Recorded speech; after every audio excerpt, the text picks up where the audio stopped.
자, 베드로전서는 계속 우리에게 권면합니다. 같은 내용이 비슷한 내용이 반복돼서 권면되고 있는데 고난을 참으라. 예수께서도 우리를 위하여 고난을 참으셨던 것처럼 그리고 우리를 위하여 스스로 목숨을 버리는 선행을 행하셨던 것처럼 너희도 그런 마음으로 육체의 고난 참고 선행을 행하라. 이런 내용이 계속 반복되고 있습니다. 1절 보시면 그리스도께서 이미 육체의 고난을 받으셨으니 너희도 같은 마음으로 갑옷을 삼으라 그랬습니다. 같은 마음으로 갑옷. 우리 갑옷은 전쟁할 때 나한테 공격이 오는 것을 막기 위해서 입는 거잖아요. 그러니까 신앙의 유혹 이런 것들이 올 때, 고난이 다가올 때 그리스도와 같은 마음을 가지고 있으면 그런 외부로부터의 고난과 이런 신앙의 어려움, 유혹으로부터 견딜 수 있다. 그러니까 주님과 같은 마음을 가져라라고 권면합니다. 이 같은 마음이 뭔가요? 어제 앞에도 있었지만 믿지 않는 자들을 구원하시기 위해 죄 없으신 예수님께서 고난당하시고 십자가에 달려 돌아가 죽으셨던 그 마음. 그러니 너희들도 고난 중에 선을 행함으로 고난을 기꺼이 당해라.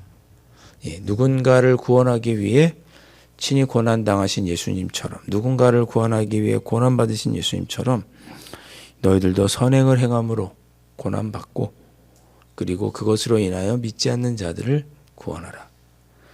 남편을, 아내를, 자녀를, 또 상관을 그렇게 하라는 내용이 이제 앞에 3장, 4장에 쭉 이렇게 나오고 있습니다. 그런 의미입니다. 같은 내용이 반복되는 거죠. 고난 중에도 선을 행하고 하나님을 의지하면서 기꺼이 고난 당해라. 1절 끝에 보면 이는 육체의 고난을 받은 자는 죄를 그쳤음이니 이렇게 되어 있습니다. 이것은 뭐냐면 고난 받으면 죄가 없다 이런 뜻이 아니고 이미 예수님께서 십자가에 달려 돌아가 죽으신 그 예수님의 마음을 가진 자는 이미 구원받은 사람인 거죠. 예수님을 믿기에 예수님과 같은 마음으로 고난받는 자는 이미 구원받은 자니까 죄가 그친 자다. 그렇게 표현하고 있습니다. 자, 2절 그 후로는 다시 사람의 정욕을 따르지 않고 하나님의 뜻을 따라 육체의 남은 때를 살게 하려 함이라 그랬습니다. 그 후로는 십자가에 달려 돌아가 죽으신 예수님을 믿고 구원받은 자는 다시는 사람의 정욕을 따르지 않고 육체의 정욕을 제어하고 하나님의 뜻을 따라 육체의 남은 때를 살게 하려 함이라. 이 땅의 남은 삶을 나그네로 살려고 하는 것이다. 우리가 나그네로서 남은 때를 살게 될 터인데 이 땅을 사는 동안 육신의 정욕을 제어하고 선행을 행하고 상관에게 왕에게 순종하면서 그렇게 살도록 하기 위해서 예수님은 이미 우리를 위해 죽으셨다. 이제 그렇게 이야기하는 거죠. 그러니까 너희는 그리스도인으로서 남은 생애를 살 동안 육체의 정욕을 따르지 말고 그렇죠?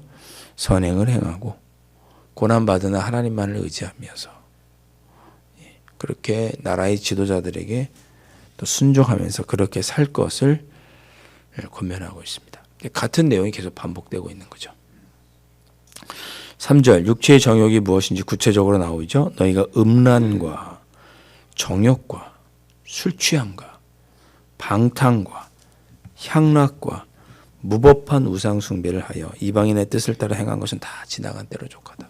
예수님 믿기 전에 이렇게 살았다 할지라도 예수님 믿기 전에는 이렇게 살았다 할지라도 예수님 믿고 이제는 이런 삶을 살지 않으니 지나간 때는 다 잊어버리고 이제는 예수님을 믿었으니 이런 모습으로는 살지 말아라. 그렇습니다. 여러분 예수님을 믿으면 거꾸로 얘기하면 이런 것들이 변해야 돼요. 예수님 믿었으면 더 이상 음란하면 안 되고 정욕과 술 취함과 방탕과 향락과 무법한 우상 숭배를 하면 안 됩니다. 네. 이것은 예수님 믿기 전에 있던 것들이고 그건 다 지나갔어요. 더 이상 그건 우리가 바라보아야 할 것들이 아니죠. 그런데 예수님을 믿으면서도 음란하고 정욕과 술 취함과 방탕과 향락과 무법한 우상 숭배를 하고 있다면 그것은 예수님을 믿고 있는 것이 아닌 거죠. 예. 이것을 벗어버리기 위해서 애써야 돼요. 예수님 믿고 있다면. 예. 자, 4절 말씀. 이러므로 너희가 그들과 함께 그런 극한 방탕에 다름질하지 아니하는 것을 그들이 이상히 여겨 비방하나. 저 사람 예전에 나랑 같이 방탕했는데 왜 요즘은 안 하지? 이상한 거죠. 이때 당시에는 다종교고 우상숭배가 일상 보편화되는 때 아닙니까? 우상숭배랑은 다른 게 아니라 수많은 종류의 신들을 섬기고 신전에서 술 취하고 향락하는 것이 일상적인 시대였거든요. 네. 그런데 어느 순간 그 사람이 나랑 똑같이 그렇게 살았던 사람인데 어느 날 보니까 우상 숭배도 하지 않고 핏째 먹는 것도 없고 술 취하지도 않고 음란하고 방탕하지도 않고 신전에서 술 취하고 취해서 온갖 정욕대로 아내가 있고 남편이 있음에도 불구하고 음란하게 살았던 것이 당시 사람들이란 말이에요. 그게 문화였어요. 로마의 문화였어요. 그렇게 살았단 말이에요. 근데 어느 순간 예수님을 믿더니 이 사람이 달라졌네. 이상하다. 너 왜 그래? 라는 그런 사람들의 비방을 이상히 여기지 말아라. 그런 것입니다. 그러니까 잘 살고 있는 거예요. 그리스도인으로서는. 그러니까 우리가 예수님 믿고 변했다는 얘기를 들어야 돼요. 너 옛날 같지 않게 왜 그래? 옛날에 같이 우리 뭐 했잖아. 너 왜 요즘은 안 해? 이런 이야기를 들어야 돼요. 그것이 합당하고 올 제대로 하고 있는 거죠. 함께 죄 가운데 있다가 더 이상 함께 정욕대로 살지 않는 것이 그들 눈에는 이상하게 보였습니다. 자, 5절 말씀. 그들이 산자와 죽은 자를 심판하기를 예비하신 이에게 사실대로 구하리라. 나중에 심판 우리가 함께 받을 때 하나님 앞에 서면 이들이 얘기할 거예요. 예수님, 하나님, 저 누구누구는 저랑 같이 방탕하다가 예수님 믿더니 언제부턴가는 그렇게 살지 않았습니다. 그들이 우리를 변호해주고 고할 거예요. 그러니까 그들이 이상히 여기는 것을 이상하게 여기지 말아라. 그들이 이상하게 여기는 게 뭐예요? 고난이죠, 고난. 친구가 우리랑 친한 사람들이 있다가 너 왜 그렇게 살아? 너 왜 그래? 그냥 정직하지 않게 조금만 눈 감고 살고 조금만 향락하고 접대하고 뭐 그러면 되는 거 아니야. 이렇게 말할 때 우리가 올곧게 그리스도인으로 살면 너 왜 그렇게 사냐고 우리를 손가락질하면 우리 마음이 어떻겠어요? 힘들죠. 고난이죠, 그게. 그래도 그리스도인답게 살아야 한다. 육체의 정욕을 제어하고 살아야 한다. 선을 행해야 한다. 어렵지만 그렇게 하라. 그렇게 고난 중에도 그렇게 하라. 베드로전서는 계속 우리에게 권면하고 있습니다. 자, 그렇게 우리를 하도록 하기 위해서 예수님은 죽은 자들에게도 복음이 전파되도록 했다. 어제 말씀에 살펴보았죠. 죽은 자 가운데서 부활하셔서 죽은 자들이 있는 악한 영이 있는 지옥에 가서도 복음을 전하셨던 예수님. 예수님은 그렇게 하셨으니 그런 예수님을 본받아. 너희들은 고난 중에도 예수님처럼 고난 중에도 참고 견디며 선을 행하고 육체의 정욕을 제어하고 선을 행하고 이렇게 순종하며 하나님만 의지하며 살아라. 이렇게 권면하고 있습니다. 7절 보십시오. 만물의 마지막이 가까이 왔으니 그러므로 너희는 정신을 차리고 근신하여 기도하라. 여러분, 이 말씀이 여러분 마음속에 오늘 주시는 주님의 음성으로 들으시면 좋겠습니다. 그렇게 들으시면 좋겠어요. 이 말씀을. 여러분, 만물의 마지막이 가까이 왔습니다. 어떻게 해야 돼요? 정신 차리고 근신하여 기도해야 됩니다. 정신 차려야 돼요. 정신 차리고 혹시 우리가 음란과 정욕과 술 취함과 방탕함, 향락과 이런 것들에 빠져 있으면 정신 차려야 돼요. 근신하면서 기도해야 될 때예요. 지금은. 무엇보다 뜨겁게 서로 사랑하라 그랬습니다. 선행을 베풀라는 거죠. 1장에서 나오지 않았어요? 형제 사랑, 뜨겁게 서로 사랑하라. 그 말씀입니다. 교우들 간에, 가족들 간에 뜨겁게 사랑하라는 거예요. 서로 대접하기를 원망 없이 하고 잘 섬기라는 거죠. 잘 환대해 주라는 거죠.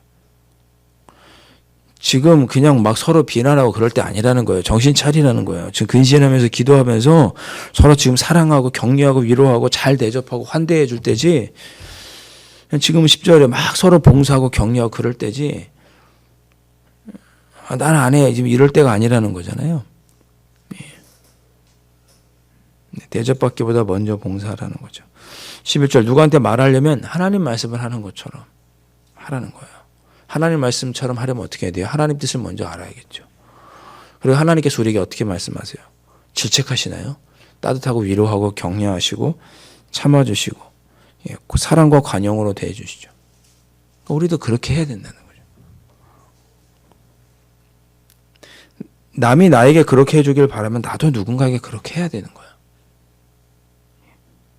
누가 나에게 사랑과 관용의 말을 해주기를 원하면 나도 누군가에게 사랑과 관용의 말을 해야죠. 정신 차리고 근신하면서 기도하면서 이렇게 선행을 행하라는 거예요. 육신의 정욕 제어하고 서로 사랑하고 봉사하기에 힘쓰고. 봉사하려면 하나님이 공급하시는 힘으로 하는 것까지 알아. 성령의 능력을 힘입어서 하라는 거죠. 이런 말씀의 결론이 뭐예요? 내일 말씀이기도 하지만 4장 19절 말씀, 여러분 조금만 내려가 보세요. 제가 읽어볼게요. 그러므로 하나님의 뜻대로 고난을 받는 자들은 또한 선을 행하는 가운데 그 영혼을 미쁘신 창조주께 의탁할지어다. 선을 행함으로 힘들고 어렵지만 하나님께 의탁하고 선을 행해라. 지금 근신하며 기도하고 하나님 의지하고 선을 행해라. 그렇게 말씀하고 있습니다. 오늘 우리에게 주시는 말씀이라면 내가 이래서 안 되겠구나. 이래서는 안 되겠구나. 사랑하자. 좋은 말 하자. 하나님께 말하는 것처럼 하나님께서 나에게 말씀하시는 것처럼 나도 말하자. 성령의 능력을 힘입어서 하자.